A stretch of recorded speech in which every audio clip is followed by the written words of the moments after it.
Was Oprah dumb when she was hanging out with that racist? Was Whoopi Goldberg dumb when she was hanging out with that racist? So when did he become a racist? When they told you he was. Was he a racist? And was he a problem for Hillary Clinton when he stood up at Chelsea Clinton's wedding? When he was golfing with Bill Clinton for years? Make it make sense. Oh, and again, this is not me advocating for Donald Trump, but I need to give you an example that you cannot argue. People are upset because Donald Trump's a racist because he took out an $85,000 ad in the newspapers against the Exonerated Five, formerly known as the Central Park Five. Right? That's a problem. That's problematic because he said they needed to get the death penalty. You know what everybody leaves out of that conversation?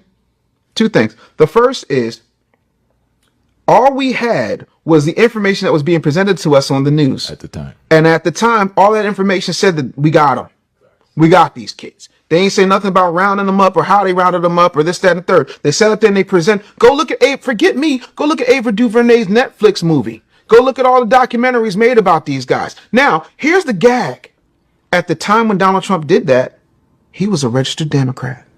Not only that, he was a private citizen. Not only that, the district attorney, the assistant district attorney, the chief of police, the mayor, all of them happened to be Democrats. But that didn't stop anybody from dealing with the fact that they paraded them brothers up on that stage at the DNC in 2024 like, oh, Donald Trump's the problem. Oh, but I didn't hear any of them issue an apology for what they did to railroad those boys for a decade and some change.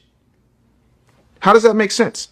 Matter of fact, one of the assistant prosecutor is still a huge donator, a huge donor to the Democratic National Convention, the Democratic National Committee. So I'm trying to understand how that makes sense. And then, by the way, where's all your smoke for these corporations that were buying $1 million suites at the DNC? You care about black life so much. Why were you okay with them having abortion mobiles a block away from the Democratic National Convention? If we're going to talk about preserving life, if we're going to talk about racism, we're going to talk about systemic things, you have to talk about it regardless of who you like or who has the best PR or who says the things you don't like. That's my issue. Y'all know for a fact Joe Biden was a racist, always been a racist. And the only reason he was vice president under Obama is because they wanted to balance the ticket. So if you put a Negro in there, let's make sure we put somebody who was mentored by Strom Thurmond, who eulogized Robert Byrd, who was an exalted Cyclops in the Klan. Oh, you mean the guy who said that Barack Obama was a, what was the word? Oh, the first mainstream, clean, articulate black person? Excuse me? That was okay?